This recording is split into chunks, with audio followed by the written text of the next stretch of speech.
الصالحات مجيب الدعوات باسط الأرض ورافع السماوات منزل الآيات البينات الذي هو عظيم البركات وكثير الرحمات والحمد كله لله والشكر كله لله والعبادة كله لله والذكر كله لله والحمد والثناء كله لله والقيام والركوع والسجود كله لله والتحيات لله والصلوات لله والطيبات والزاكيات لله والعبادة القولية والفعلية والمالية والبدنية كله لله سبحانه أعلى مكانه أعز شأنه أحق من عبد وأحق من سجد وأحق من ذكر وأنصر من ابتغي وأرأف من ملك وأجود من سئل وأوسع من أعطى أقرب شهيد أدنى حفيظ سبحانه مبرأ من كل عيب ومنزه من كل ريب سبحانه أعلى مكانه أعز شأنه والصلاة والسلام على سيد الخلق وإمام الخلق ونبي المختار وعلى آله وأصحابه الأطهار وعلى المهاجرين والأنصار رضوان الله تعالى عليهم أجمعين أما بعد فأعوذ بالله من همزات الشيطان فأعوذ بالله من لمزات الشيطان فأعوذ بالله من الحسد والحقد والغيبة والنميمة والبهتان والمعاصي كلها أعوذ بالله من شر نفسي ومن شر كل دابة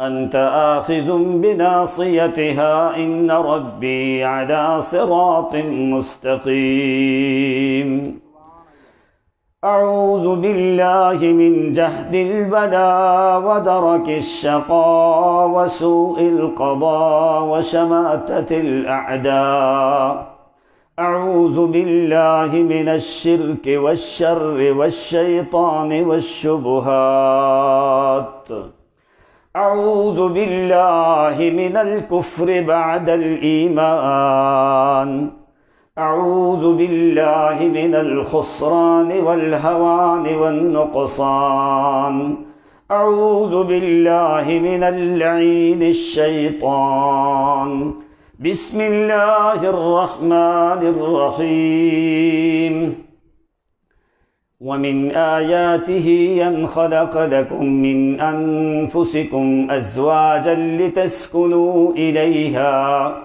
وجعل بينكم مودة ورحمة إن في ذلك لآيات لقوم يتفكرون وقال نبينا وحبيبنا وسيدنا وقائدنا وسيد الأولين والآخرين صلى الله عليه وسلم خير متاع الدنيا المرأة الصالحة أو كما قال رسول الله صلى الله عليه وسلم أو قريبا من ذلك أو دون ذلك أو غير ذلك أو شبها من ذلك اللهم صل على محمد وعلى آل محمد كما صليت على إبراهيم وعلى آل إبراهيم إنك حميد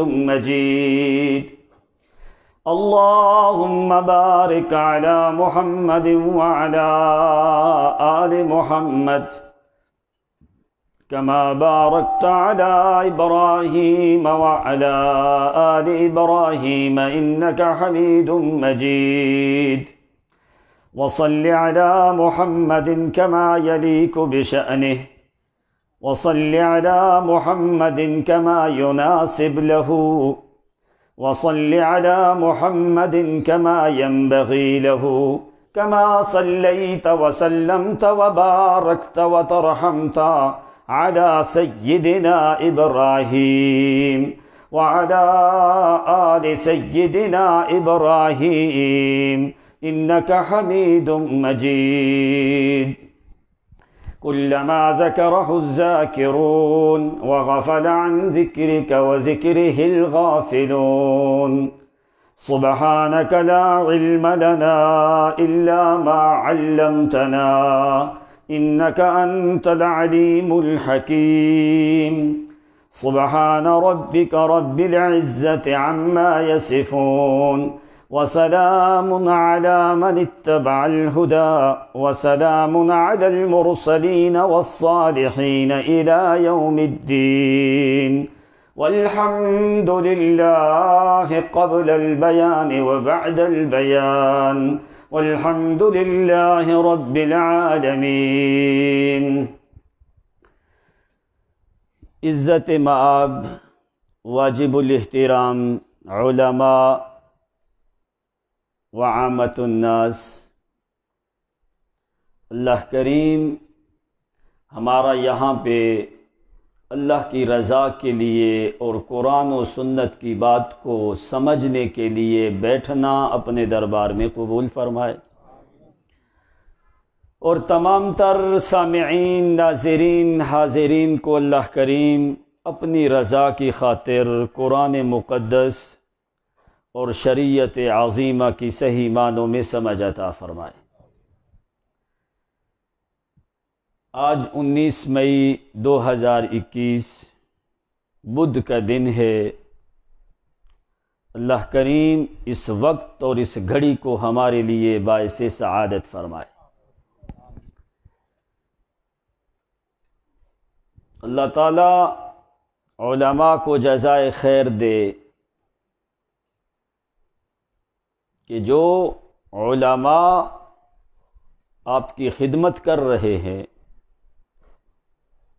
عند الناس، اگرچہ لوگ ان کی اتنی عزت اور توقیر نہیں کرتے، لیکن اگر نبی علیہ الصلاۃ والسلام سے پوچھو تو جہاں پہ کہ دین کی خدمت کرنے والے کا قدم ہوتا ہے، اللہ کے فرشتے اس کے قدموں کے نیچے اپنے پاؤں بچھاتے۔ یہ ان علماء کی شفقت ہے کہ مجھ جیسے ایک طالب علم اور ناچیز حقیر قسم کے آدمی کو انہوں نے دعوت دی۔ یہ ہمارے لیے سعادت ہے کہ اللہ تعالیٰ ان کو بھی جزا دے اور ہمیں بھی دین کی خدمت کرنے کی توفیق عنایت فرمائے۔ اور حضرت نے مجھے حکم فرمایا کہ ہمارا موضوع ہے شادی کا۔ شادی کے موضوع پہ جو ہے اس وجہ سے آ کے بیان کی اور تقریر کی دعوت دی گئی ہے، اور شادی بھی ہو اور ساتھ توحید اور سنت بھی ہو۔ اصل میں اگر تم دیکھو تو شادی اور نکاح ہوتا ہی مومن بندے کا ہے۔ اللہ تعالیٰ نے احکام شریعت کا مکلف صرف مومنوں کو بنایا ہے۔ جہاں پہ بھی قرآن کو دیکھو، جتنے بھی احکام شرعیہ ہیں، ان کا مکلف، ان کا حکم اللہ کریم نے دیا ہی مومنوں کو ہے۔ یا ایھا الذین آمنوا ایمان والوں کو خطاب کیا، یا ایھا الذین آمنوا آمنوا باللہ ورسولہ، یا ایھا الذین آمنوا اتقوا اللہ وقولوا قولا سدیدا، یا ایھا الذین آمنوا لا ترفعوا اصواتکم فوق صوت النبی، یا ایھا الذین آمنوا کتب علیکم الصیام کتب علیکم القتال، یا ایھا الذین آمنوا لا تتخذوا عدوی وعدوکم اولیاء، یا ایھا الذین آمنوا لا تتخذوا اليہود والنصارى، یا ایھا الذین آمنوا لا تقربوا الصلاة وانتم سکارى۔ جتنے بھی احکام ہیں اللہ کریم نے مومن کو دیے ہیں، جہاں پہ ایمان کی اور اسلام کی دعوت دی گئی ہے وہاں پہ اللہ نے عامۃ الناس کو خطاب کیا ہے۔ جب ایمان میں آتا ہے تو اس وقت پھر تیرے اعمال کا فائدہ ہے، اگر ایمان کوئی نہیں تو زندگی بیت اللہ میں بھی گزارے پھر بھی تمہیں کوئی فائدہ۔ ابو جہل نے پوری زندگی مکہ میں گزاری، ابن خطل بیت اللہ کے غلاف کے نیچے چلا گیا، آپ نے فرمایا وہاں پہ اس کو قتل کر دو۔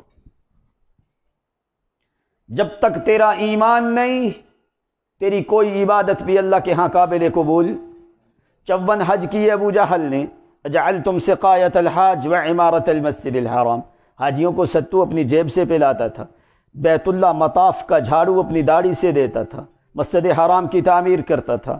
اللہ کریم نے فرمایا حبطت اعمالہم، آگے اور تاکید کی فلا نقیم لہم یوم القیامت وزنا، قیامت کے دن ہم ترازو بھی قائم نہیں کریں گے۔ ترازو تم کیوں رکھتے ہو؟ کوئی چیز تولنی ہو تو ترازو ہوتا ہے، تو اللہ نے فرمایا حبطت اعمالہم، عمل ضائع۔ آگے اور تاکید کر دی کوئی ایک ایسا ایک عمل بھی نہیں جس کو تولا جائے، اس لیے ہم کیا کریں گے؟ فلا نقیم لہم یوم القیامت وزنا، قیامت کے دن ہم میزان اور ترازو رکھیں گے ہی نہیں، اس لیے کہ اس کے اعمال ہی کوئی نہیں، تولنا کس چیز کو ہے؟ ایمان اہم چیز ہے، اگر ایمان نہیں تو تیری کوئی عبادت بھی اللہ کے ہاں قبول نہیں ہے۔ اب جب سے دنیا بنی الی یوم الدین ایک ایسی شادی ہوئی جس شادی کا مقابلہ آدم سے لے کے قیامت تک آنے والے انسان کر سکتے نہ، تو کوئی اس طرح کا دلہا دنیا میں آیا اور نہ کوئی اس طرح کی دلہن دنیا میں آئی ہے۔ شاید آپ کو کوئی سمجھ آنے لگے، ذرا بات کو غور سے سننا، آپ کا ٹائم زیادہ ضائع نہیں کرنا، اس لیے توجہ آپ میری طرف رکھنا، پورے حواس خمسہ کو حاضر کر کے کہ قرآن کے کلمات تمہیں کیسے سمجھاتے ہیں۔ اللہ کریم نے تمہاری تخلیق کو اپنی نشانی ذکر کیا، تمہاری شادی کو نشانی اپنی ذکر کیا، تمہاری بیویوں کو اپنی نشانی ذکر کیا ہے۔ سورۃ روم ہے 21واں سے 12۔ اب قرآن نے پہلے کیا ذکر کیا؟ بس ابتدائی 2-3 باتیں سمجھ لو، پھر آپ کو آگے حقیقت میں معنی سمجھ آئے گا۔ وَمِنْ آيَاتِهِ أَنْ خَلَقَ لَكُم مِّنْ أَنفُسِكُمْ أَزْوَاجًا وَمِنْ آيَاتِهِ، اس کی نشانیوں میں سے ہے، اللہ کریم کی نشانیوں میں سے ہے کیا؟ خَلَقَ لَكُم من انفسکم ازواجا، فرمایا پہلی چیز تمہاری تخلیق میری نشانی ہے، تمہارے لیے مؤنث اور بیویوں کا پیدا کرنا یہ میری نشانی ہے۔ کیوں اللہ تو نے پیدا کیا؟ اللہ کریم نے فرمایا وَمِنْ آیَاتِهِ أَنْ خَلَقَ لَكُمْ، علماء جانتے ہیں لکم لام یہاں پہ فائدے کے لیے، کم ضمیر خطاب کے لیے ہے، فرمایا تمہارے فائدے کے لیے میں نے عورتوں کو پیدا کیا ہے۔ پہلی چیز تمہارا وجود میری نشانی ہے۔ کس نے پیدا کیا؟ اللہ تعالیٰ نے پیدا کیا۔ انی خالق بشرا من طین، ایک بات، خلقنا الانسان من طین لازب، دوسری بات خلقنا الانسان من صلصال من حمأ مسنون خلقنا الانسان من صلصال کالفخار. 5 مراحل سے تیری تخلیق کی ہے. هل اتى على الانسان حين من الدهر لم يكن شيئا مذكورا انا خلقنا الانسان من نطفة امشاج نبتليه فجعلناه سميعا بصيرا. 5ویں مقام پہ ذکر کیا ہے وَلَقَدْ خَلَقْنَا الْإِنسَانَ مِنْ صُلَالَةٍ مِّنْ طِينٍ ثُمَّ جَعَلْنَاهُ نُطْفَةً فِي قَرَارٍ مَّكِينٍ ثُمَّ خَلَقْنَا النُّطْفَةَ عَلَقَةً فَخَلَقْنَا الْعَلَقَةَ مُضْغَةً فَخَلَقْنَا الْمُضْغَةَ عِظَامًا فَكَسَوْنَا الْعِظَامَ لَحْمًا ثُمَّ أَنشَأْنَاهُ خلقا آخر فتبارک اللہ احسن الخالقین. 6 مقام پہ سورۃ 3 میں فرمایا لقد خلقنا الانسان فی احسن تقویم. 5ویں مقام پہ 15ویں سپارے میں ذکر کیا وَلَقَدْ كَرَّمْنَا بَنِي آدم. 30ویں سپارے میں ذکر کیا الذی خلقک فسواک فعدلک فی ای صورت ما شاء رکبک. یہ ہے قرآن. اللہ تعالیٰ نے انسان کی تخلیق کے 5 مراحل ذکر کی. اب میرا وہ موضوع نہیں ورنہ میں آپ کو سارے مراحل سمجھاتا کہ کیسے اللہ نے 5 مراحل میں ذکر کیا ہے. اب کیوں تمہیں پیدا کیا؟ اب دیکھو انسان کی تخلیق کے لیے اللہ نے اپنی صفت خالق والی ذکر کی ہے. بات ذرا سمجھنا غور سے. ادھر اللہ تعالی خالق صورت کا نام نہیں لیکن فاطر صورت کا نام ہے. صورت میں فاطر ہے نا لیکن خالق صورت نہیں ہے. اب اللہ تعالیٰ نے فرمایا الحمدللہ فاطر السماوات والارض جاعل الملائکۃ رسلا اولی اجنحۃ مثنی وثلاث ورباع. اللہ تعالیٰ اب آج تک انہیں اس بات پہ غور کیا کہ تمہیں پیدا کرنے والا کون ہے. اللہ نے تمہاری تخلیق کے لیے اپنی صفت کیا فاطر استعمال کی ہے یا خالق استعمال کی؟ اب کیا فرق ہے فاطر اور خالق میں؟ خالق کی صورت نہیں بنائی، فاطر صورت ہے. فاطر کا مطلب بھی ہے پیدا کرنے والا. بس اب اس بات کو ذرا سمجھنا پھر آپ کو آگے سمجھ آئے گی. فاطر پتہ کون ہوتا ہے؟ اب خالق اور فاطر میں فرق کیا ہے؟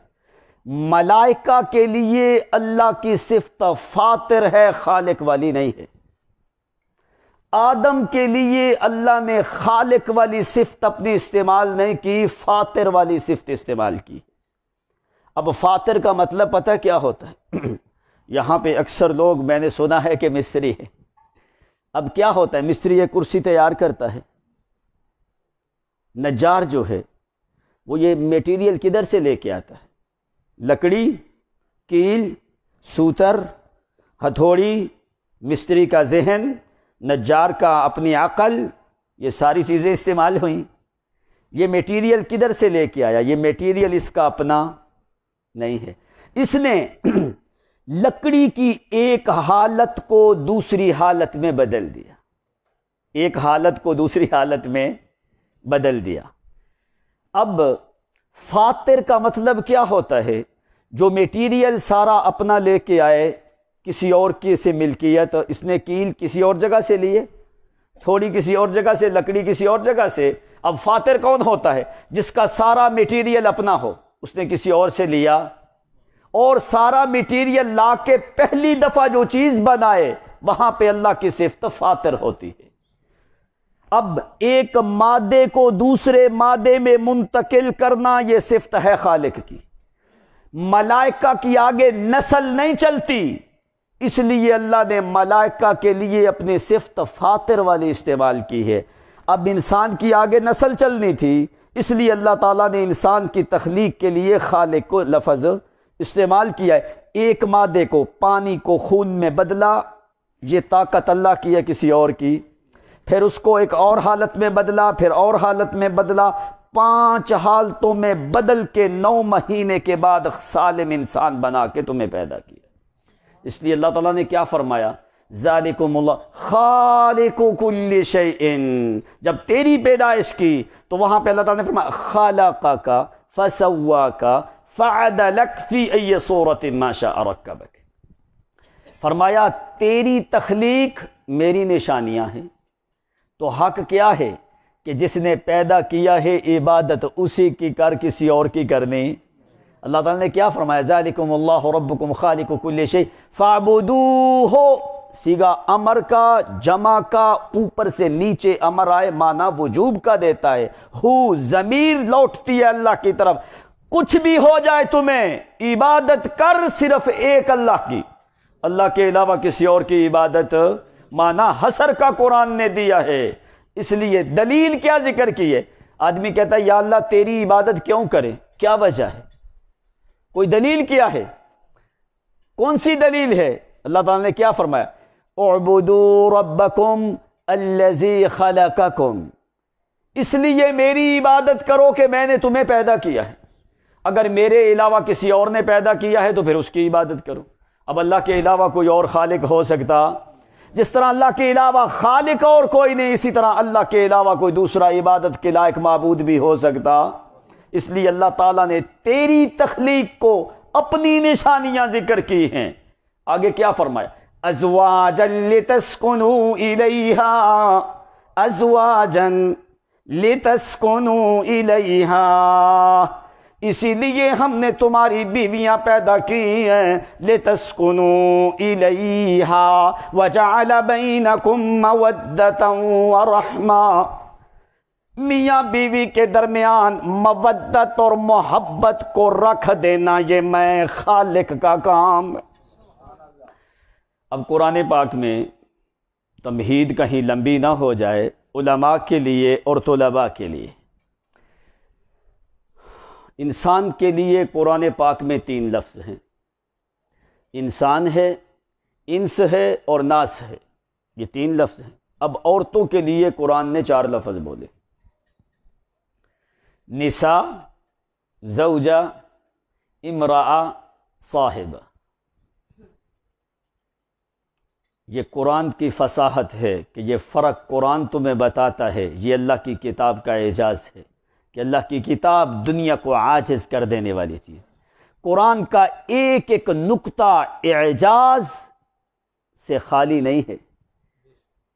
اب قرآن نے 4 لفظ بولے، 300 مقامات قرآن مقدس میں ہیں جہاں پہ عورتوں کا ذکر آیا ہے، 300 کے قریب مقامات ہیں، 368 مقامات پہ انسانوں کا ذکر ہے اور 368 مقامات کے اوپر رسولوں کا لفظ موجود ہے، اس لیے کہ انسان رسول جو ہیں وہ انسانوں میں سے آئے ہیں۔ 300 کے قریب مقامات ہیں اول سے لے کے آخر تک۔ اب قرآن کو دیکھ، قرآن نے کہاں پہ لفظ زوجہ کا بولا، کہیں پہ لفظ امرأہ کا بولا، کہیں پہ لفظ صاحبہ کا بولا، کہیں پہ لفظ نساء اور نسوہ کا بولا۔ 30 مقامات ہیں جہاں پہ امرأہ کا لفظ آیا ہے اور 6 مقامات ہیں جہاں پہ امرأہ اکیلی کا ذکر ہے، مرد کا ساتھ ذکر نہیں۔ 145 مقامات میں زوج اور زوجہ کا ذکر آیا ہے قرآن پاک۔ یہ کیا معنی ہے؟ آج چلو شادی کا مسئلہ ہے، کم از کم تمہیں بیوی کی تو سمجھ آنی چاہیے کہ بیوی کون سی ہونی چاہیے اور بیوی کی کون سی صفات ہونی چاہیے۔ ایک تو ہماری تمہاری بیویاں ہیں، یہ نئی بیویاں، اللہ تعالیٰ ان کو بھی ہدایت دے اور دین پہ چلنے کی ہمت اور توفیق دے، اور جو چل رہی ہیں اللہ تعالیٰ ان کو مزید توفیق دے۔ عورت، لوگ کہتے ہیں نا جی عورتوں کا ذکر کوئی نہیں، اب اس لیے وہ لوگ ایسی باتیں کرنے ہیں کہ ان کا تعلق قرآن سے کوئی نہیں۔ جتنا حق پوری دنیا کے مذاہب میں سے، جتنا حق اسلام نے عورت کو دیا ہے کسی اور مذہب نے نہیں دیا۔ تم ذرا قرآن تو اٹھا کے دیکھو۔ اب جو آدمی ہے اس کا باپ فوت ہو جائے، لڑکے کو حصہ ملتا ہے کہ نہیں باپ کی طرف سے؟ لڑکی کو بھی ملتا ہے کہ نہیں؟ لڑکی کے 2 حصے کے برابر لڑکے کو 1 حصہ۔ اب دیکھ، لوگ کہتے ہیں جی دیکھو لڑکے کو 2 کیوں، لڑکی کو 1 کیوں؟ اب ان کو اتنا نہیں پتا کہ لڑکے کو مل رہا ہے صرف باپ کی طرف سے، اور لڑکی کو سسرال کی طرف سے بھی تو مل رہا ہے نا۔ جس گھر میں وہ شادی ہو کے چلی جاتی ہے اس کو وہاں سے بھی حصہ ملتا ہے کہ نہیں؟ خامند کی طرف سے بھی ملتا ہے اور باپ کی طرف سے بھی۔ اب لڑکی کا تو مال اس سے زیادہ ہو جاتا ہے، اس لیے اب 2-3 لفظ سمجھ۔ زوجہ، امرأہ، نساء اور صاحبہ، قرآن میں 300 مقامات ہیں۔ اب یہ قرآن کا اعجاز ہے کہ اللہ نے ان میں کیا فرق ہے؟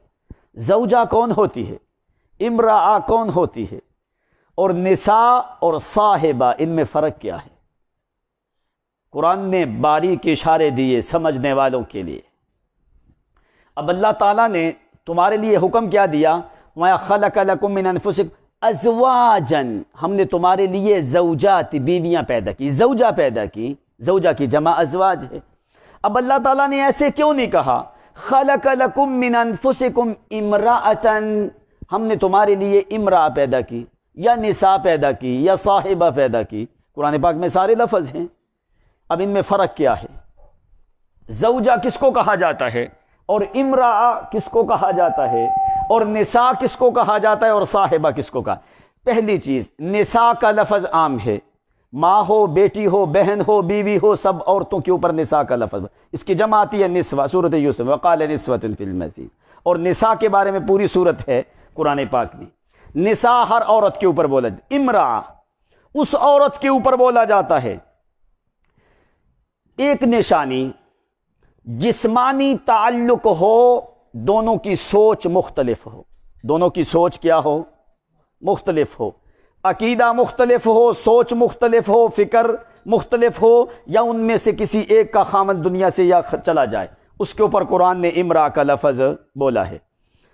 اب جیسے دیکھو قرآن پاک میں اللہ تعالیٰ نے نوح علیہ السلام کے بارے میں فرمایا مثلا للذین کفروا امرأۃ نوح و امرأۃ لوط، نوح کی بیوی اور لوط کی بیوی۔ اب اللہ نے یہاں پہ ایسے کیوں نہیں کہا زوجۃ نوح و زوجۃ لوط؟ کیوں ایسے کیوں نہیں کہا گیا؟ کیا فرق ہے؟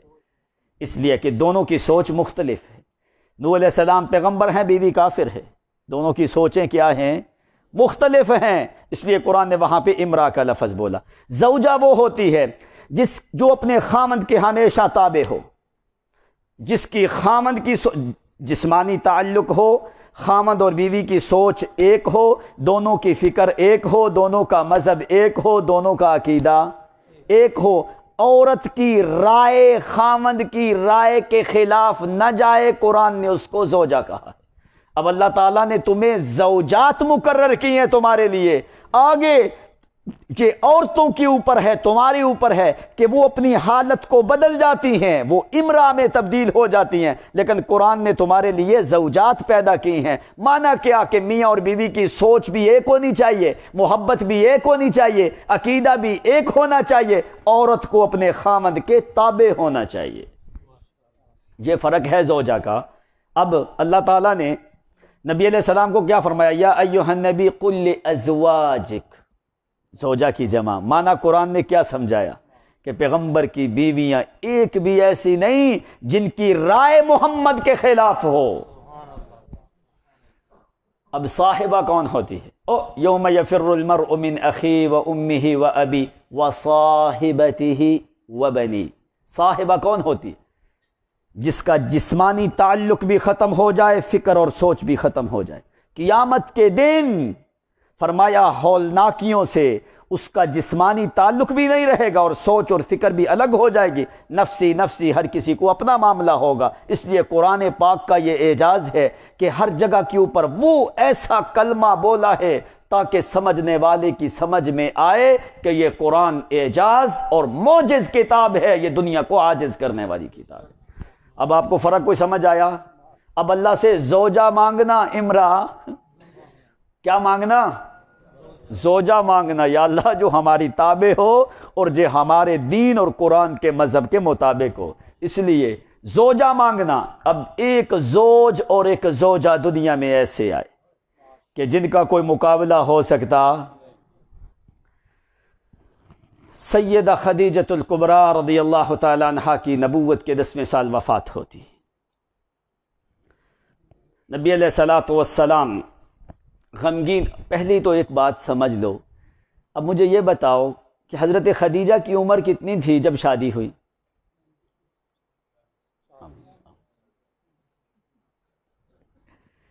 یہ اتنا ہی بڑا جھوٹ ہے جتنا زمین سے لے کے آسمان تک. یہ معروف ہے ہماری سیرت کی کتابوں میں، سب کتابوں میں یہ معروف ہے کہ حضرت خدیجہ کی عمر 40 سال اور نبی علیہ الصلوۃ والسلام کی عمر 25 سال. لیکن سیرت والے زیادہ جانتے ہیں یا عبداللہ بن عباس زیادہ جانتے ہیں؟ حضرت خدیجہ کی عمر 26 یا 27 سال سے زیادہ نہیں تھی. یہ ہماری سکول کی کتابوں میں اور سیرت کی کتابوں میں یہ سب جو ہے یہ غلط ہے، ضعیف ہے. حقیقت میں عمر سیدہ خدیجۃ الکبریٰ کی 27 سال سے پرانے مورخین نے زیادہ ذکر نہیں کی. یہ تو عام لوگوں کے ہاں معروف ہے کہ آپ کی عمر 40 سال اور نبی علیہ الصلوۃ والسلام کی عمر 25 سال تھی. آپ کی وفات ہو گئی بہر کیف. اب نبی علیہ الصلوۃ والسلام کے پاس خولہ بنت حکیم نبی علیہ الصلوۃ والسلام کے پاس آتی ہے. اب اصل سمجھنا کہ شادی کے لیے کون سی صفات ہونی چاہیے. اللہ تعالیٰ نے فرمایا وَأَنكِحُوا الْأَيَامَ مِنكُمْ وَالصَّالِحِينَ مِنْ عِبَادِكُمْ وَإِمَائِكُمْ. دوسری جگہ پہ فرمایا فَأَنكِحُوا مَا طَابَ لَكُم مِّنَ النِّسَاءِ. قرآن پاک کی بہت سی آیات ہیں. اب نبی علیہ الصلوۃ والسلام کے پاس خولہ بنت حکیم آئی.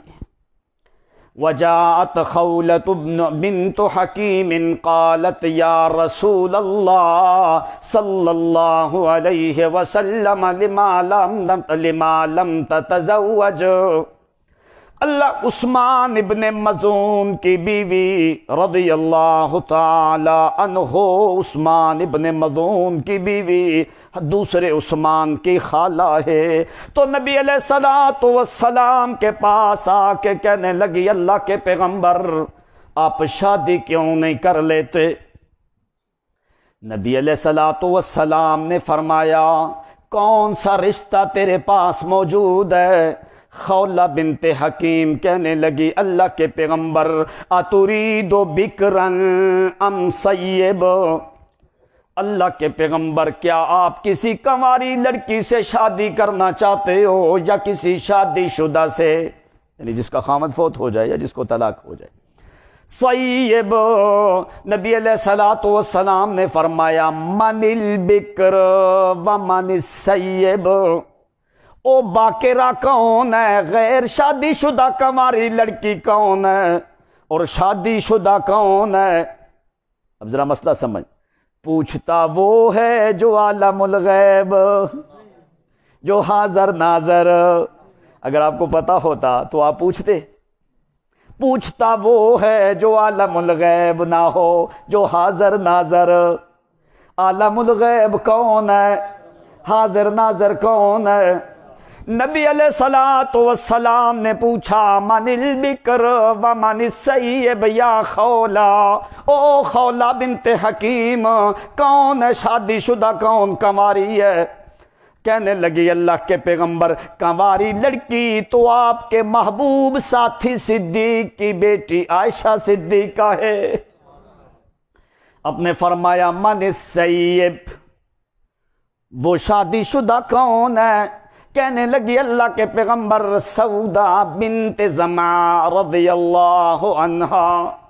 فرمایا سیبہ جو ہے وہ سودا بنت زمع ہے اور کنواری لڑکی جو ہے وہ عائشہ صدیقہ آپ کے محبوب ساتھی ابو بکر کی بیٹی ہے. نبی علیہ الصلوۃ والسلام نے فرمایا اذهبی وکلمی، چلی جا کے بات کر صدیق اکبر سے، جا کے سودا بنت زمع سے بھی بات کر.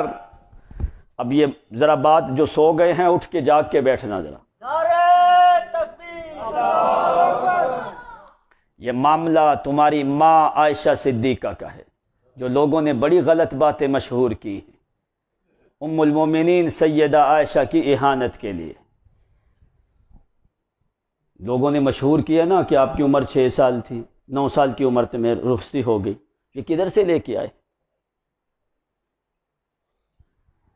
یہ حدیث کے علم سے ناواقف لوگ ہیں، ان کو پتہ ہی کوئی نہیں۔ کیسے ایک مسلمان اپنی ماں کی توہین برداشت کر سکتا؟ پھر وہ ماں جس جیسی کوئی دلہن دنیا میں ہے ہی کوئی نہیں۔ آپ نے فرمایا اذهبی وکلمی، میں آپ کو آگے بتاتا ہوں اصل عمر حضرت عائشہ صدیقہ کی کتنی ہے نا۔ جا کے ام رومان سے، جو عائشہ صدیقہ کی والدہ ہے، اس سے جا کے خولہ بنت حکیم نے بات کی ہے، کہنے لگی یا ام رومان فی بیتک برکت والخیر، اے ام رومان تیرے گھر میں خیر و برکت آنے والی ہے۔ حضرت ام رومان نے فرمایا کیا معاملہ ہے؟ فرمایا تیری طرف مجھے نبی اکرم صلی اللہ علیہ وسلم نے بھیجا ہے تیری بیٹی عائشہ صدیقہ کے رشتے کے لیے۔ حضرت ام رومان فرماتی ہیں فانتظری فإن ابا بکر آت، تھوڑی دیر رک، ابو بکر صدیق ابھی پہنچنے والے ہیں، ان کے سامنے ذرا بات کرنا۔ کیوں ابو بکر کے سامنے والے؟ عورت کی رائے تابع ہو خاوند کے۔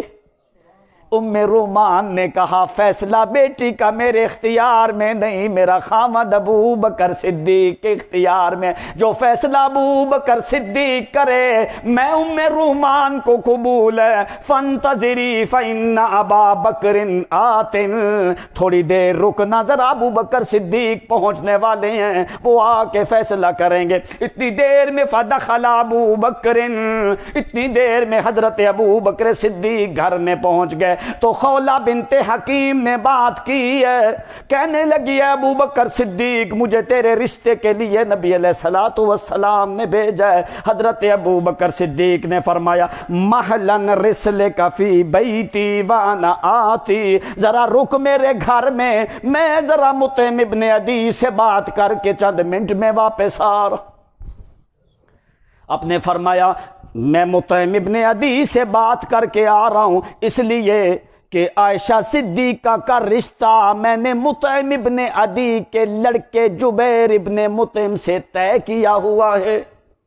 کس سے میں نے طے کیا ہے؟ جبیر ابن مطعم سے، جو مطعم ابن عدی کا لڑکا ہے۔ مطعم ابن عدی اپنے قبیلے کا سردار ہے، اس لیے ذرا رک، میں صدیق نے آج تک وعدہ خلافی نہیں کی۔ ام رومان بھی کہنے لگی ابو بکر صدیق نے نہ تو زمانہ جاہلیت میں کبھی وعدہ خلافی، ذرا رک۔ ابو بکر صدیق مطعم ابن عدی کے گھر میں جاتے ہیں۔ حضرت ابو بکر صدیق فرماتے ہیں فدخلت فی بیتہ تو جس وقت میں اس کے گھر میں داخل ہوا، مطعم ابن عدی بھی بیٹھے ہیں اور مطعم ابن عدی کی بیوی بھی وہاں پہ موجود ہے، یہ دونوں آدمی موجود ہیں۔ میں نے کہا ما تقولو فی بنیتی، میری بیٹی کے رشتے کے بارے میں تمہارا کیا خیال ہے؟ اب ذرا بات کو سمجھنا، عربوں کے ہاں نابالغ بچیوں کا رشتہ کرنے کا رواج نہیں تھا۔ کوئی ایک مثال تم ہمیں ثابت کر کے دے دو کہ عربوں کے ہاں یہ رواج ہو کہ انہوں نے کسی نابالغ بچی کا رشتہ کیا۔ اب تم یہ بتاؤ کہ مطعم ابن عدی کے بیٹے کے ساتھ عائشہ صدیقہ کا رشتہ طے ہوا تو وہ کتنی عمر میں طے ہو گیا؟ وہ شادی کے قابل تھی تو ابو بکر صدیق نے رشتہ کیا نا۔ یہ جھوٹے ہیں جنہوں نے کہا کہ عائشہ صدیقہ کی عمر 6 سال ہے۔ عائشہ صدیقہ کی عمر 17 سال ہے۔ کتنے سال؟ اور جس وقت رخصتی ہوئی ہے اس وقت حضرت عائشہ کی عمر 19 برس ہے۔ آگے میں آپ کو دلائل سے پیش کرتا ہوں۔ پہلی بات تو یہ سمجھو کہ جبیر ابن مطعم کے ساتھ رشتہ ہوا ہے تو نابالغ بچی کا رشتہ کر دیا ابو بکر صدیق نے۔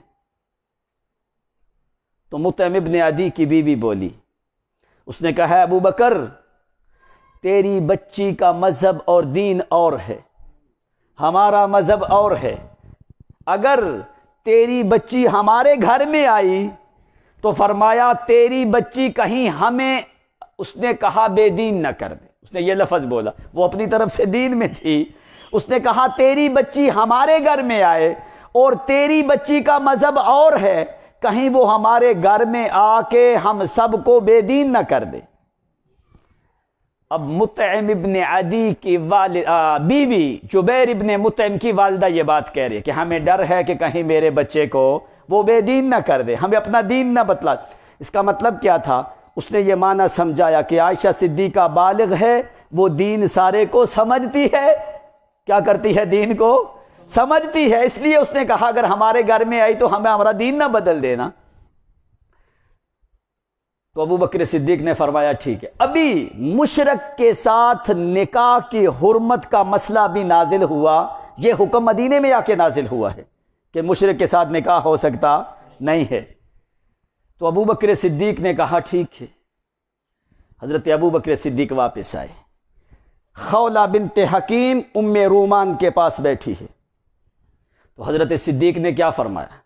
اذهبی الی رسول اللہ صلی اللہ علیہ وسلم وقولی لہ یا رسول اللہ صلی اللہ علیہ وسلم، اے خولہ بنت حکیم جا نبی علیہ السلام کے پاس جا کے نبی علیہ السلام کو کہو اللہ کے پیغمبر صدیق کی بیٹی حاضر ہے، آپ جس وقت چاہیں اللہ کے پیغمبر آئیں آپ نکاح کر لیں۔ لیکن اس کے ساتھ معاملہ چلتا رہا، نبی علیہ السلام نے پھر خود ابو بکر صدیق سے بات کی ہے۔ حضرت صدیق نے کہا اللہ کے پیغمبر مجھ سے بڑھ کے یہ سعادت کوئی نہیں کہ میں صدیق کی بیٹی محمد کے گھر میں جائے۔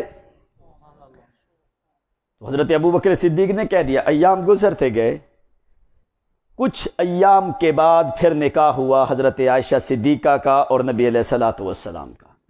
اب کیا یہ جو نکاح ہے نبی علیہ السلام کی مرضی سے ہوا یا اللہ کی وحی کی مرضی سے ہوا؟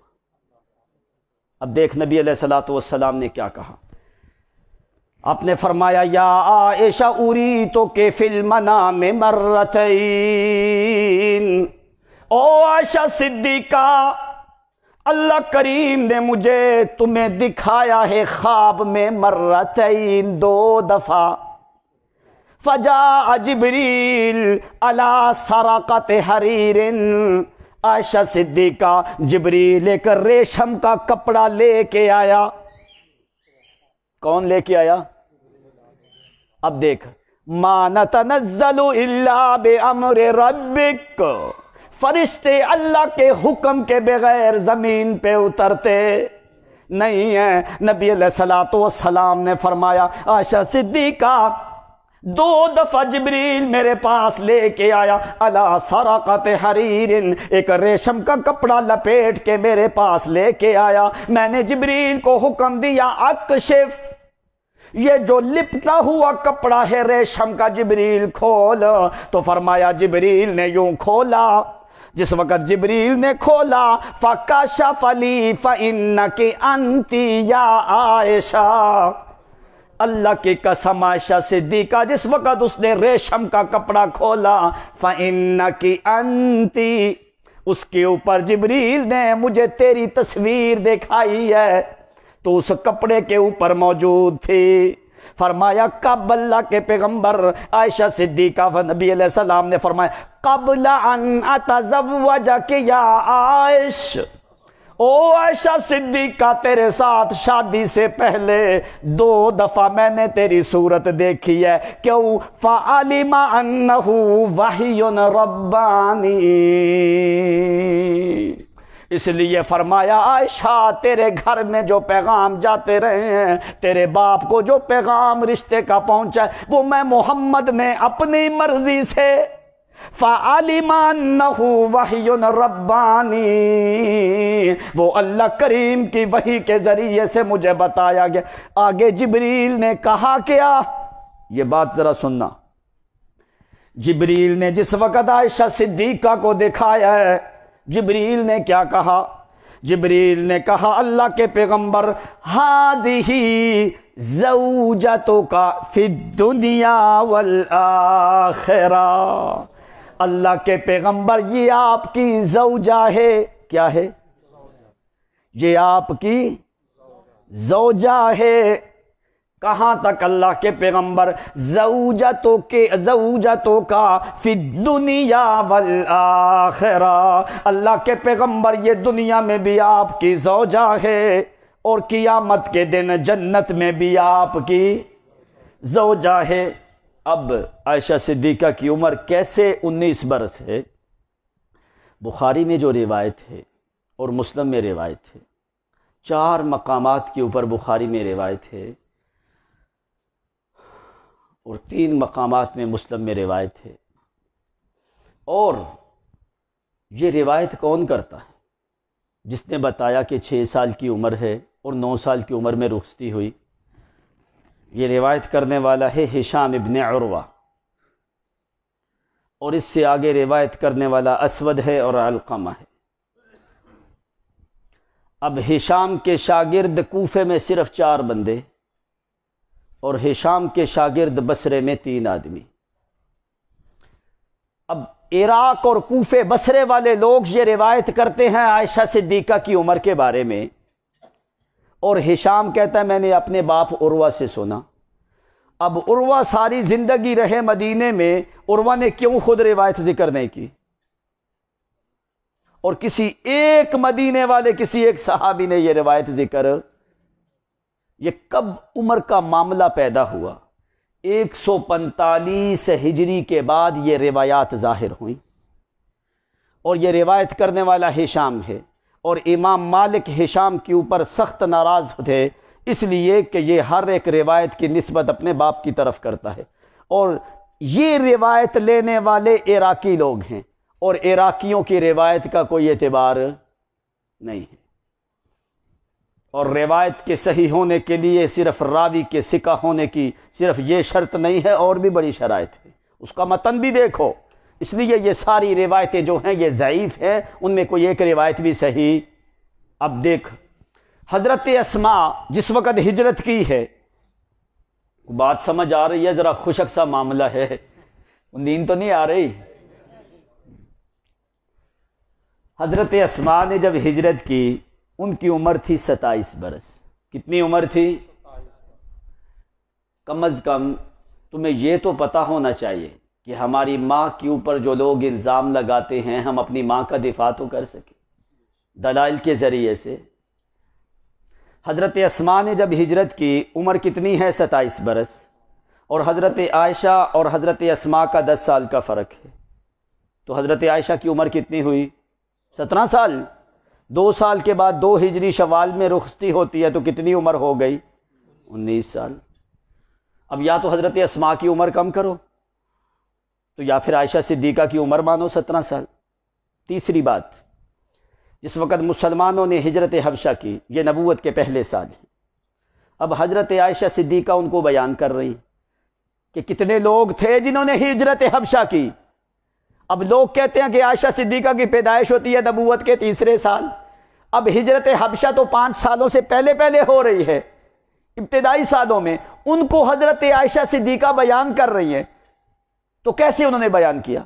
حضرت عائشہ فرماتے اتنے لوگ ہجرت کے لیے نکلے اور یہ لوگ پہلے سالوں میں ہجرت کر رہے ہیں.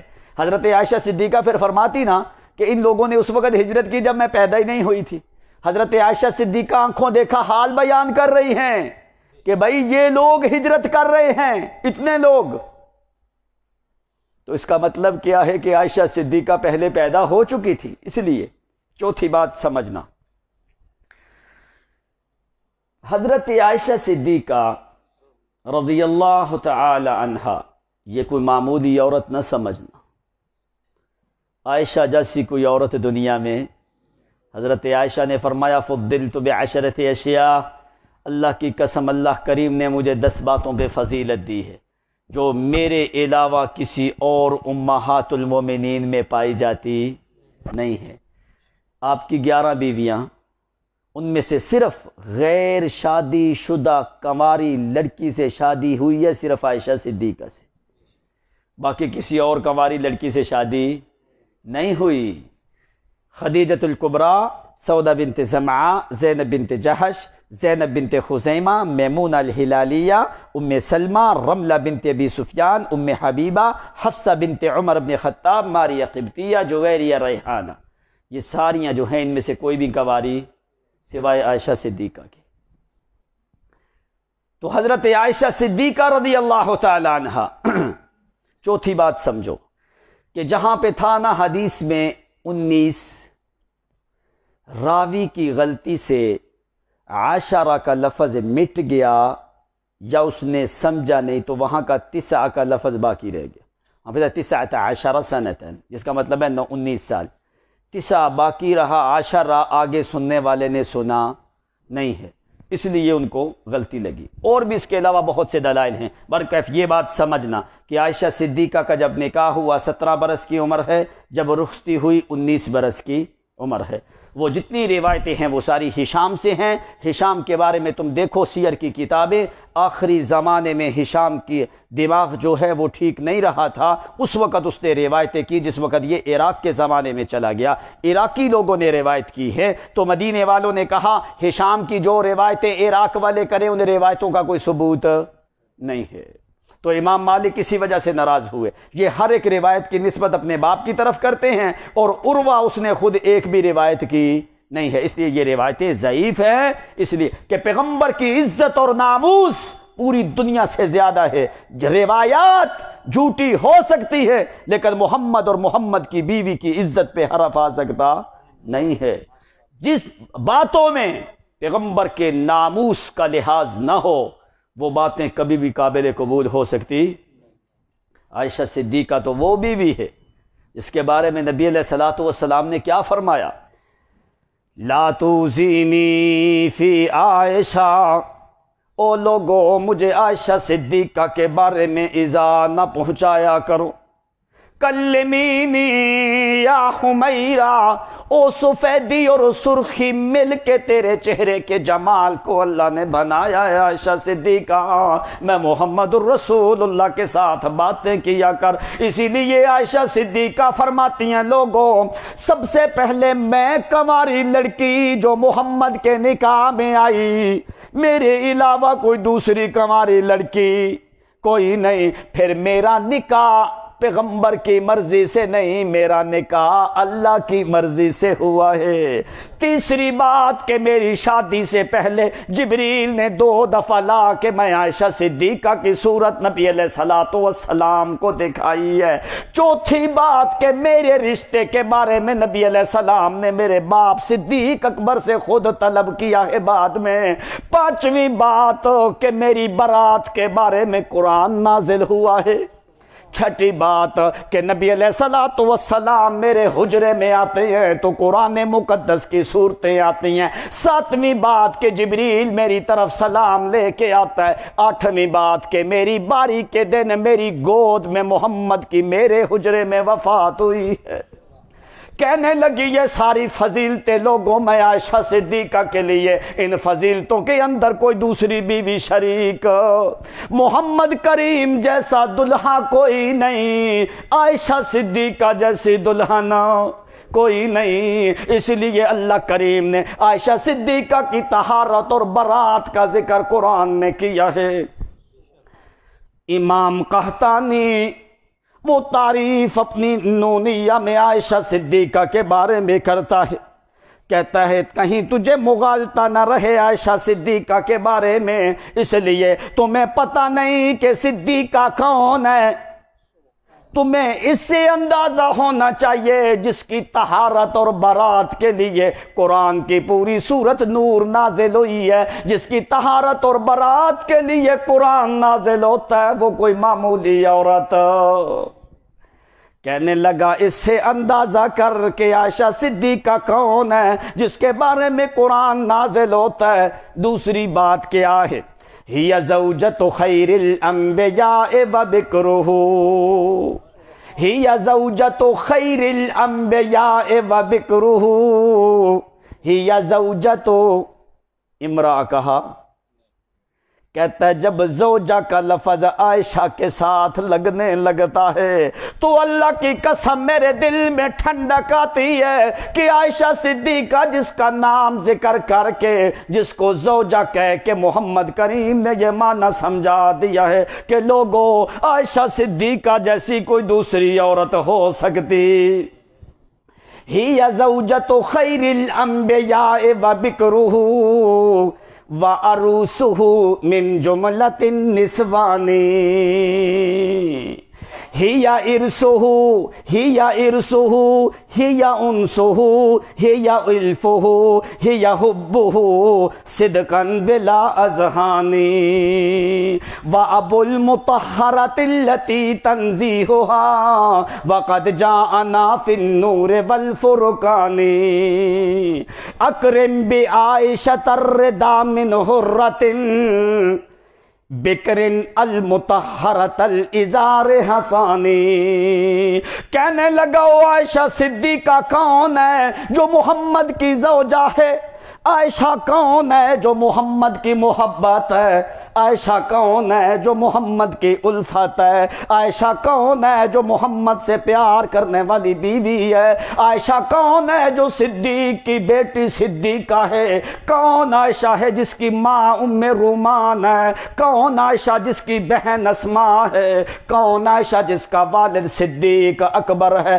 کون عائشہ جس کا بھائی عبداللہ اور عبد الرحمن ہے کون عائشہ جس کا بھانجا عبداللہ بن زبیر ہے کون عائشہ جس کو صدیقہ کا لقب قرآن نے دیا ہے کون عائشہ جو مبرہ ہے کون عائشہ جو مزکہ ہے کون عائشہ جو طیبہ ہے کون عائشہ جو طاہرہ ہے کون عائشہ جو لائقہ ہے کون عائشہ جو لبیبہ ہے کون عائشہ جو دانا ہے کون عائشہ جو متفکرہ ہے کون عائشہ جو متذکرہ ہے کون عائشہ جو مزکہ ہے کون عائشہ جو منکہ ہے کون عائشہ جو تقیہ ہے جو نقیہ ہے جو زکیہ ہے جو زاہدہ ہے جو عابدہ ہے جو تائبہ ہے جو عابدہ ہے جو حامدہ ہے جو سائحہ ہے جو راکیہ ہے جو ساجدہ ہے جو حلیمہ ہے جو طیبہ ہے جو راکیہ ہے جو عابدہ ہے جو قانتہ ہے جو صادقہ ہے جو متصدقہ ہے جو مبرہ ہے جو پاک ہے جو طاہر ہے جو طیبہ ہے جو نفیسہ ہے جو حافظہ ہے جو عالمہ ہے جو عادلہ ہے جو عابدہ ہے جو فقیہہ ہے جو عظیمہ ہے جو محدثہ ہے جو فقیہہ ہے جو مبینہ ہے جو مفسرہ ہے جو مفسر قرآن والی عائشہ صدیقہ محمد کی شریعت کی چوتھا حصہ امام حاکم نے ذکر کیا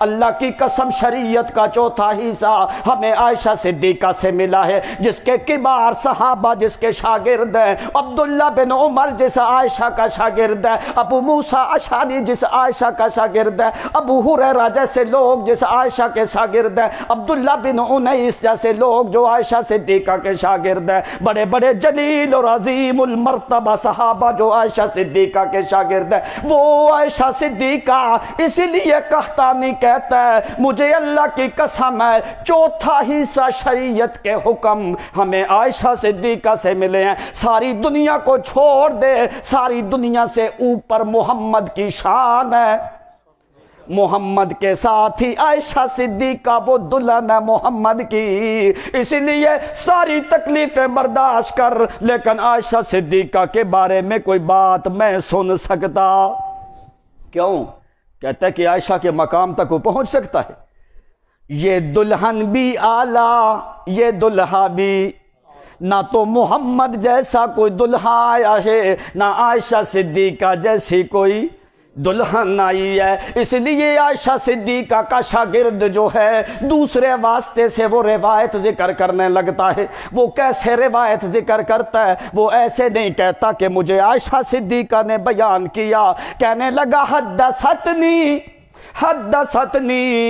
امی حدثتنی امی صدیقہ بنت الصدیق وحبیبت ومبرع من السماء وحبیبت حبیب الرحمن کہنے لگا مجھے بیان کیا صدیقہ نے جو بیٹی صدیق کی وہ عائشہ صدیقہ جس کی طہارت قرآن نے ذکر کی ہے، وہ عائشہ صدیقہ جو محبوب ہے محمد کی، اور محمد محبوب ہے پوری دنیا میں اللہ کریم کے ہاں سب سے زیادہ، اسی لیے عائشہ صدیقہ کا نام بھی نہیں لیتا، وہ القاب ذکر کرتا ہے۔ اسی لیے قرآن مقدس نے تمہیں سمجھایا ہے کہ لوگوں، بیویاں تمہارے لیے سکون ہے، لیکن نہ تو بیوی عائشہ صدیقہ جیسی کوئی نہیں دنیا میں، ساری بیویوں میں اعلیٰ بیوی محمد کی عائشہ صدیقہ ہے۔ نعرہ تکبیر!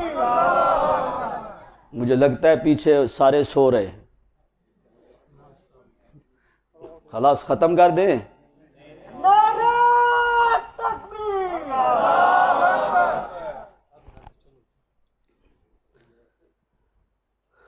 10 باتیں عائشہ صدیقہ میں، ان کا کوئی مقابلہ ہو سکتا؟ 2200 سے زیادہ روایات ہیں عائشہ صدیقہ سے، 300 روایتیں بخاری اور مسلم میں عائشہ صدیقہ رضی اللہ تعالی۔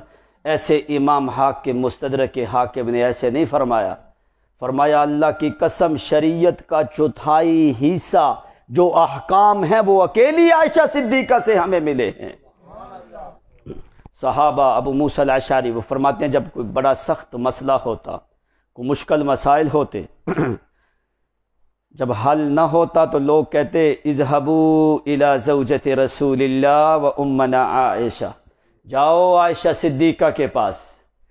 تو بڑے بڑے جو مشکل معاملات ہوتے وہ لوگ مسئلہ لے کے حضرت عائشہ صدیقہ کے پاس آتے، کہتے اللہ کی قسم ایسے قرآن کی ماہرہ عائشہ اور پیغمبر کی شریعت اور احکام کی ماہرہ عائشہ صدیقہ، مسئلہ بتانے کی دیر لگتی، عائشہ کی دلیل سارے صحابہ سے زیادہ قوی ہوتی، عائشہ کی دلیلیں سارے صحابہ سے زیادہ قوی ہوتی۔ عائشہ کے پاس طاقت، اور یہ بیوی سب سے پہلے نبی علیہ الصلوۃ والسلام کی قرآن کی حافظہ ہوئی، عائشہ صدیقہ قرآن کی حافظہ ہیں، یہ کوئی معمولی بات نہیں ہے۔ حضرت عائشہ صدیقہ فرمایا احکام شریعت کا بڑا حصہ ہمیں صرف اکیلی عائشہ صدیقہ سے مل۔ اب عائشہ جیسی کوئی دلہن اور محمد جیسا کوئی دلہا نہیں ہے۔ کبھی آپ نے سوچا 8 سال کا زمانہ عائشہ صدیقہ نبوت کی زوجیت میں مشرف رہی، کبھی ایک دن عائشہ صدیقہ نے محمد کی رائے پہ اپنی رائے کو ترجیح دی؟ ہمیشہ عائشہ کی سوچ محمد کی سوچ کے تابع رہی ہے۔ اس لیے اللہ تعالیٰ نے جتنی بھی پیغمبر کی بیویاں ہیں، اللہ تعالیٰ نے فرمایا قل لازواجک، کہہ میرے پیغمبر اپنی بیویوں کو۔ اب بس آخری بات سنیں، مجھے لگتا ہے آپ بھی تھک گئے ہو۔ کندہ کا بادشاہ 10 خصلتیں عائشہ صدیقہ میں بڑی پائی جاتی تھی، آج تمہیں شاید ان باتوں کا علم نہیں، لیکن سمندر کے کنارے جزیرے میں رہنے والے لوگ، انہوں نے عائشہ صدیقہ کی وہ خصلتیں نوٹ کی۔ ایک لڑکی میں اگر 10 باتیں موجود ہیں، میاں اور بیوی کی ساری زندگی کبھی بھی لڑائی نہیں ہو سکتی۔ میاں اور بیوی کی کبھی بھی لڑائی، چلو وہ 10 باتیں تو یاد رکھو گے کہ نہیں؟ کندہ کا بادشاہ، اس نے سنا عوف ابن محل الشیبانی، اس کی بیوی کا نام ہے ام امامہ اور اس کی لڑکی کا نام ہے ام ایاس بنت عوف ابن محل الشیبانی۔ اس کی جو لڑکی ہے جس کا نام ام ایاس ہے، یہ لڑکی قرآن کی عالمہ، قرآن کی حافظہ، باعزت، باحیا، لبیبہ، دانا، ذی عقل، ذی فہم، اور اللہ کریم نے حسن و جمال بھی آخر درجے کا دیا کہ کندہ یہ خبر بادشاہ تک پہنچ گئی، کہ اوف ابن محل الشیبانی کی لڑکی کی عقل اور حسن پورے ملک میں مشہور ہے، اور وہ اپنے خیمے سے باہر بھی نہیں جاتی۔ بادشاہ کے پاس ایک عورت کام کرتی ہے جس کا نام ہے عصام، آج بھی تم تاریخ اٹھا کے دیکھو۔ اس نے یہ کندہ کا علاقہ امریکہ کے شمال کی جانب ایک جزیرہ آتا ہے، وہ پرانے زمانے کی بات ہے، تابعین کا زمانہ تھا۔ اس وقت وہاں پہ لغت عربیہ استعمال ہوتی تھی، اور اللہ جزا دے امیر معاویہ کے لشکر ان جزائر تک پہنچے تھے۔ امیر معاویہ رضی اللہ تعالی عنہ، ان کو اللہ کریم نے یہ شرف دیا کہ دنیا کے آخری کناروں تک وہ اپنا لشکر لے کے دین حق اور دین توحید کی وہاں تک جا کے تبلیغ کی ہے۔ اس نے عصام نامی عورت کو کہا، کہتا ہے ذا عقل ولسان وفصاحت، وہ جو بادشاہ کے پاس جو عورت کام کرتی ہے وہ بھی بڑی دانا عورت ہے۔ اس نے کہا یا عصام اذهبی الی عوف ابن محل الشیبانی واخبرنی کیف بنتها، جا کے مجھے عوف ابن محل کی لڑکی کی مجھے خبر دے، وہ کیسی لڑکی ہے۔ میں نے بڑی تعریفیں سنی ہیں اس کے حسن کے بارے میں، اس کے جمال کے بارے میں، اس کی ذکاوت، ذہانت، فطانت اور علم، دانائی، عقل اور اسلام اور شریعت کے بارے میں مجھے خبر لا کے دے، اس عورت کے بارے میں، لڑکی کے بارے میں۔ عصام چلی گئی جا کے عوف ابن محل کے گھر میں، اس کی بیوی ملتی ہے ام امامہ۔ ارسلنی ملک الی بیتک لابنتک انی ارید ان اتکلم معہا، کہنے لگی مجھے بادشاہ نے بھیجا ہے تیری بیٹی کے ساتھ، میں نے چند باتیں کرنی ہیں۔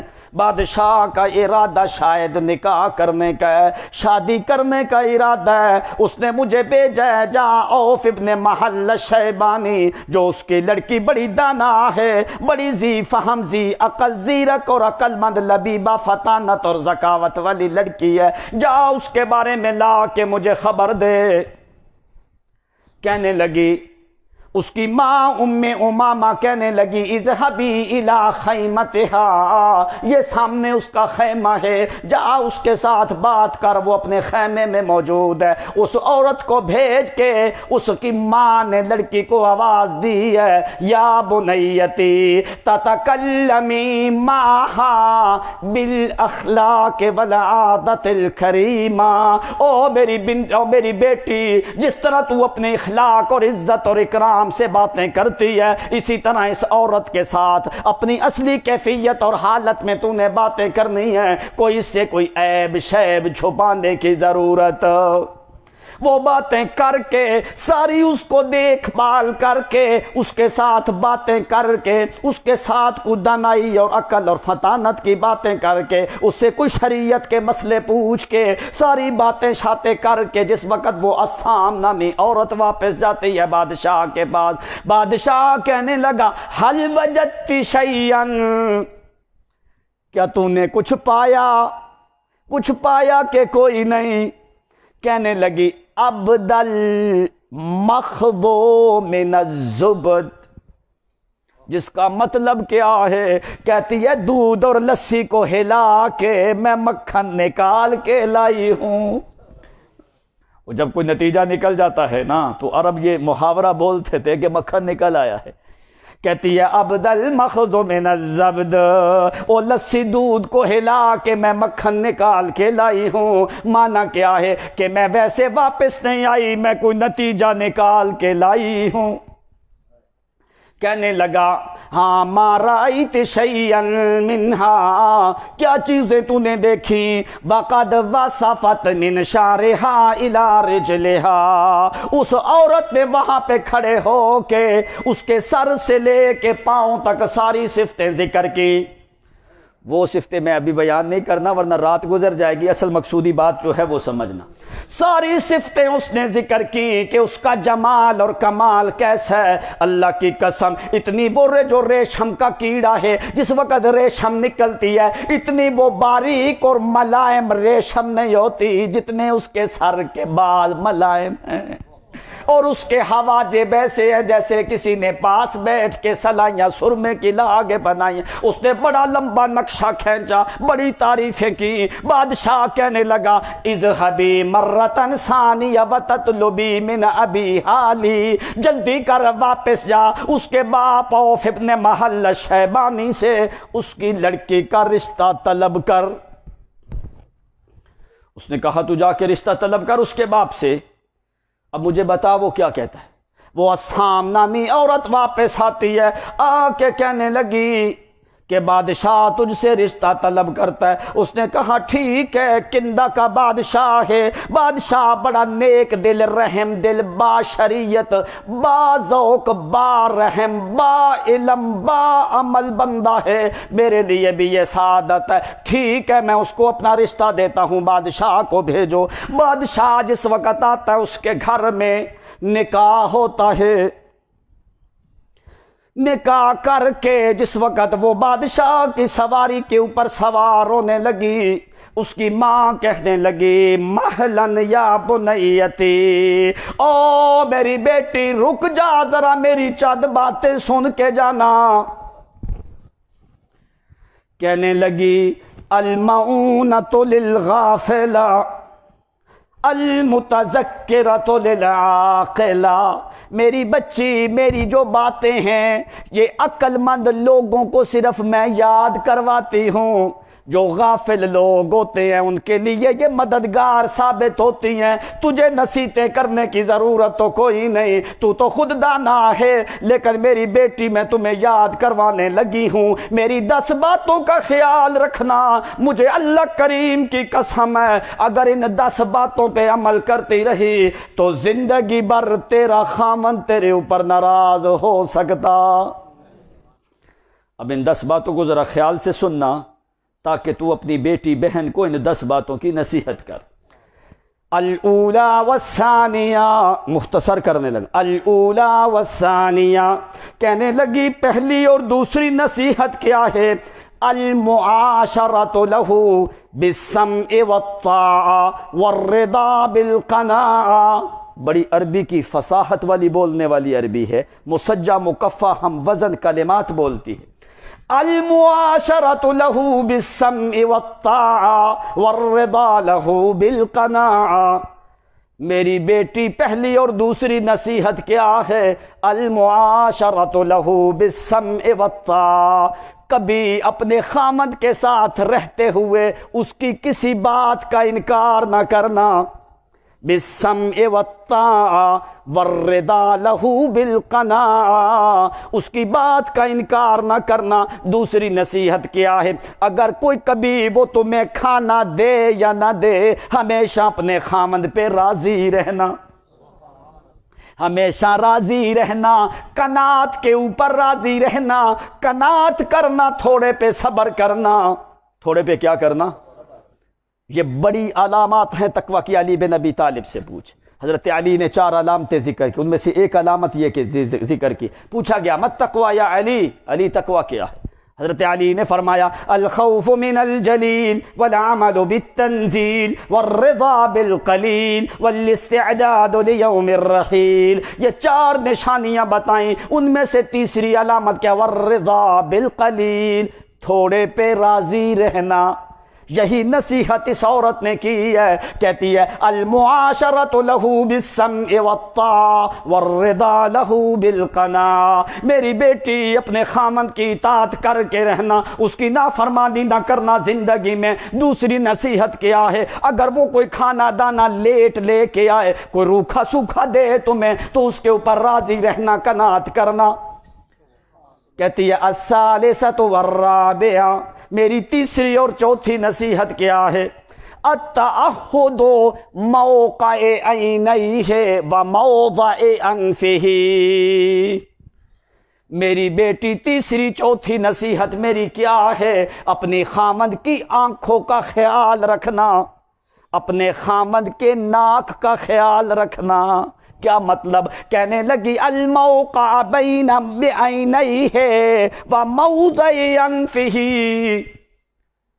کہنے لگی لا تقعوا من کے علی قبیح ولا یشم من کا الا اطیب ریح۔ کہنے لگی اس کی آنکھوں کا خیال کرنا معنی کیا ہے؟ کہنے لگی جس وقت وہ تیرے پاس ہو اس کے سامنے میلے کچیلے کپڑے نہ پہننا، اس کے سامنے تیرے چہرے کے اوپر غلاظت نہ ہو، تیرے وجود پہ غلاظت نہ ہو، اس کی آنکھوں کے سامنے خوبصورت بن کے رہنا، اچھا لباس پہننا، اچھا صاف ستھرا ہو کے پاکیزہ بن کے رہنا۔ موقع عینیہ ہے، اس کی آنکھوں کے موقع کے سامنے لا تقع من کے علی قبیح، وہ کبھی بھی تجھے بدصورتی کی حالت میں نہ دیکھے، وہ بد شکلی کی حالت میں نہ دیکھے، وہ تجھے غلاظت اور نجاست کی حالت میں نہ دیکھے۔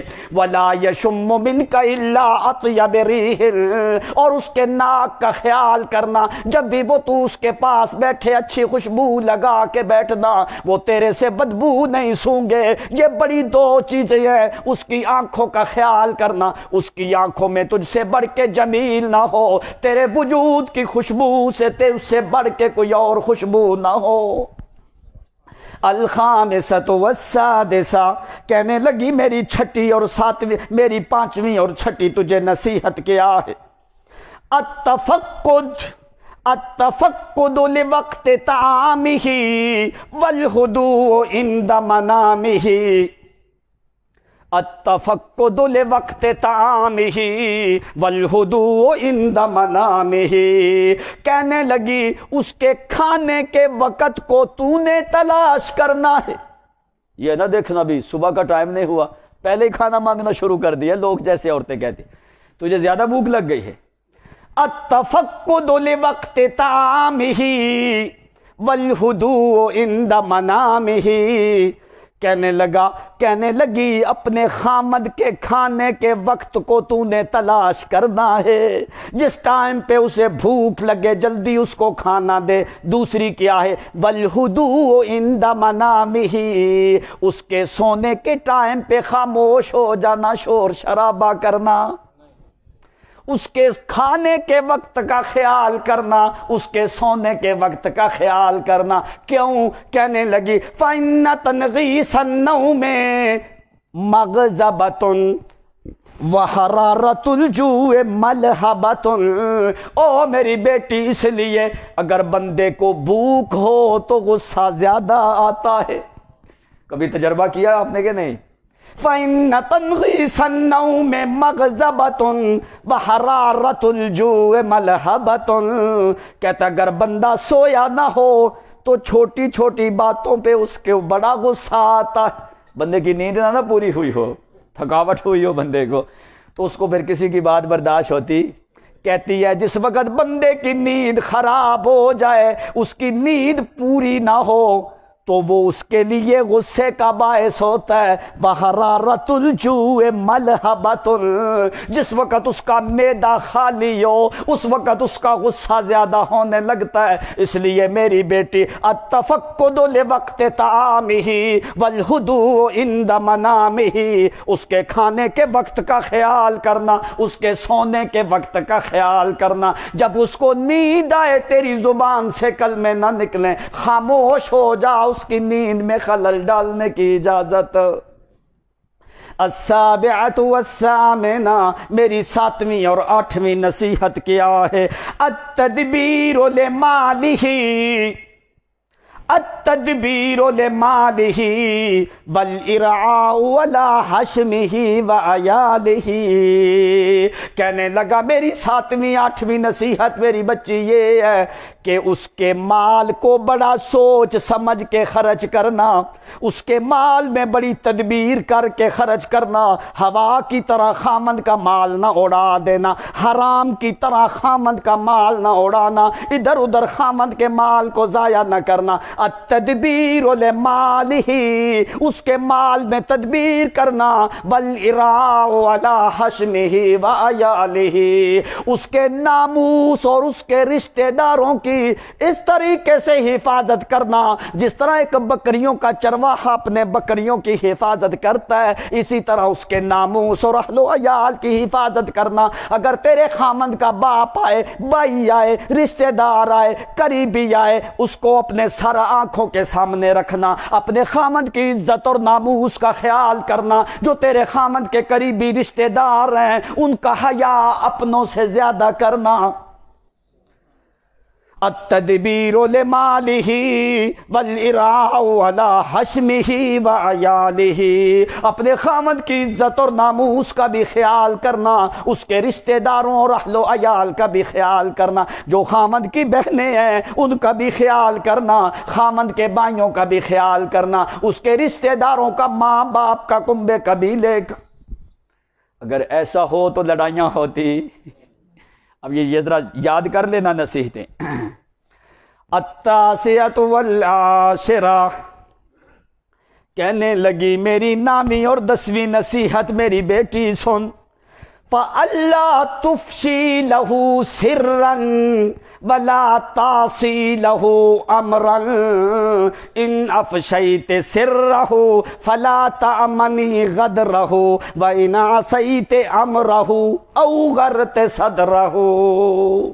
کہنے لگی نامی نصیحت کیا ہے؟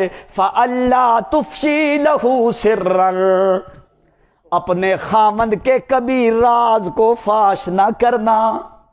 اپنے خامند کے راز کو ایسا نہ ہو ساتھ ہمسائی کو بتا کے میں نے صرف تمہیں بتایا ہے، آگے کسی کو نہ بتانا۔ عورتیں کہتی نا یہ بات میں نے صرف تمہیں بتائی ہے، کسی اور کو بتائی، وہ آگے 2-3 عورتوں کو بتا کے کہتی ہے میں نے صرف تمہیں بتائی ہے، کسی اور کو بتائی، پورے علاقے کو پتہ چل جاتا ہے، وہ کہتے ہیں میں نے تو کسی کو بتائی نہیں۔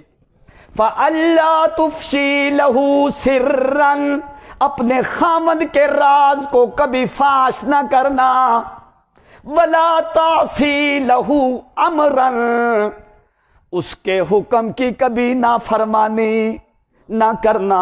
ہاں سن، فَإِنْ أَفْشَيْتِ سِرَّهُ فَلَا تَأْمَنِي غَدْرًا، اگر تو نے اس کے راز کو فاش کیا پھر تو خامد کے دھوکے سے کبھی بھی بچ سکتی۔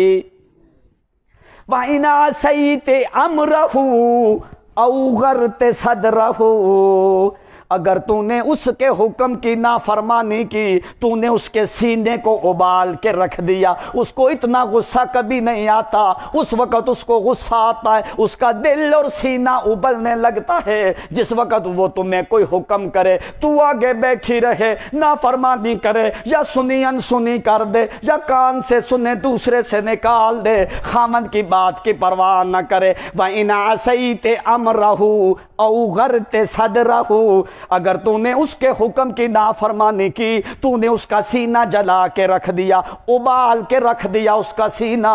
سن میری بچی میری آخری باتیں، وَبَعْدَ ذَلِكَ، یہ 10 تو میری تجھے نصیحتیں ہیں، 2 باتیں کہنے لگی ام امامہ، میں اپنی طرف سے تمہیں اور میں لانے لگی ہوں۔ وہ کیا ہے؟ کہتی ہے وَبَعْدَ ذَلِكَ إِن كَانَ فَرِحًا لَا تَرِحًا وَإِن كَانَ مَحْزُونًا فَلَا فَرِحًا، کہ وَإِن كَانَ فَرِحًا، کہنے لگی اگر تیرا خامد خوش ہو اس کے سامنے تجھے ناراض ہونے کی ضرورت، وَإِن كَانَ فَرِحًا، اگر وہ خوش ہو تو اس کی خوشی کے ساتھ تیری خوشی ہو، وَإِن كَانَ حَزِينًا، اگر وہ غم زدہ ہو تو خوش ہو تو یہ تکلیف دہ بات ہے، اگر وہ غم زدہ ہو تجھے غم زدہ منہ بنانا پڑے گا، اگر وہ خوش ہو تو خوش ہو، اگر وہ غصے میں ہو تو تو نے غصے میں نہیں آنا، اگر وہ خوشی کی حالت میں ہو تو خوشی کی حالت، اگر وہ خوش ہو تیرے دل میں غم ہو تو اپنے غم کو بھول جا اپنے خامند کی خوشی کے لیے۔ کوئی نصیحتیں سمجھ آئیں کہ نہیں؟ یہ نصیحتیں یاد کرو، اپنی بہن اور بیٹی کو یہ 10 باتیں کرو. اور جس لڑکی اور عورت میں یہ 10 باتیں موجود ہیں، ساری زندگی وہ میاں بیوی آپس میں لڑائی کر سکتے. اب رہی بات، یہ 10 باتیں کدھر سے آئی؟ یہ 10 صفتیں اگر موجود ہے تو عائشہ صدیقہ میں، یہ 10 باتیں موجود ہیں تو عائشہ صدیقہ میں. یہ وہی لوگ ہیں جنہوں نے عائشہ کی زندگی کو سمجھا. لوگ کہنے لگے کہ کیوں نبی علیہ الصلوۃ والسلام فرماتے کلمینی یا عائشہ، او عائشہ صدیقہ میں محمد سے باتیں کیا کر. تو نبی علیہ الصلوۃ والسلام نے فرمایا او لوگو اللہم ھذا قسمی فیما املک فلا تلمنی فیما تملک ولا املک. اے اللہ، جس وقت میں کسی جہاد یا سفر کے لیے نکلنا ہوں تو میں اپنی بین امہات المومنین و بین زوجاتی، میں امہات المومنین اور عورتوں کے درمیان میں قرآن اندازی کی جاتی ہے. جس بیوی کا بھی نام آئے اللہ تیری ذات کی قسم ہے میرا دل عائشہ کی طرف چلا جاتا ہے. فرمایا یا اللہ میرے دل میں یہ ہوتا کاش کہ قرہ عائشہ صدیقہ کے نام نکل ہے. اب قرآن نے اسی لیے کیا فرمایا؟ ازواجا لتسکنوا الیہا وجعل بینکم مودۃ ورحمہ ان فی ذلک لآیات لقوم یتفکرون. او لوگوں، نکاح شادی جو ہے یہ اللہ کریم کی نشانیوں میں سے ہے. نبی علیہ السلام نے فرمایا خیر متاع الدنیا، او لوگوں دنیا میں سب سے بڑا فائدہ کیا ہے؟ اگر تیری بیوی نیک ہے تو تیرے لیے دنیا میں بھی فائدہ ہے. تو نیک وہی لڑکی ہوتی ہے جس کی تربیت تو نے دینی کی ہوتی ہے. اگر دین کی تربیت نہیں تو لڑکی نیک ہو سکتی. اس لیے اپنی بچیوں کو، اپنی بہنوں کو قرآن مقدس کی تعلیم دو. اللہ تعالی ہمیں قرآن کے مقدس کے مطابق عمل کرنے کی اور سمجھنے کی توفیق عنایت فرمائے. وآخر دعوانا الحمدللہ رب العالمین. الحمد للہ رب العالمین والعاقبۃ للمتقین والصلاة والسلام علی سید الخلق و امام الانبیاء محمد المصطفى صلی اللہ علیہ وسلم. اللہم بارک فی نکاحہما یا رب العالمین. اللہم بارک فی نکاحہما یا رب العالمین. اللہم ارزقہما اولادا صالحا مبارکا طیبا اینما کنا و اینما کانوا یا الہ العالمین. اللہم اغفر لنا ذنوبنا دقنا وجلنا اولنا واخرنا ظاہرنا وباطننا.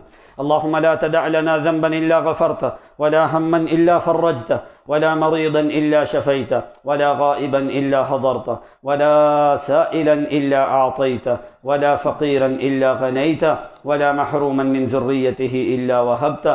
اللهم لك الحمد ولك الشكر على نعمة القرآن والإيمان والإسلام، وثبتنا بالقرآن والإيمان والإسلام يا إله العالمين. اللهم اشف مرضانا وارحم موتانا وعاف مبتلانا وفك أسرانا يا ولي يا ستار يا عليم يا كبير يا حليم يا سميع الدعاء. اللهم لك الحمد ولك الشكر على نعم كثير يا رب العالمين. اللهم اغفر لنا ذنوبنا، ربنا اغفر لنا ولإخواننا الذين سبقونا بالإيمان ولا تجعل في قلوبنا غلا للذين آمنوا ربنا إنك رؤوف رحيم. تقبل منا إنك أنت السميع العليم وتب علينا إنك أنت التواب الرحيم. صلى الله تعالى على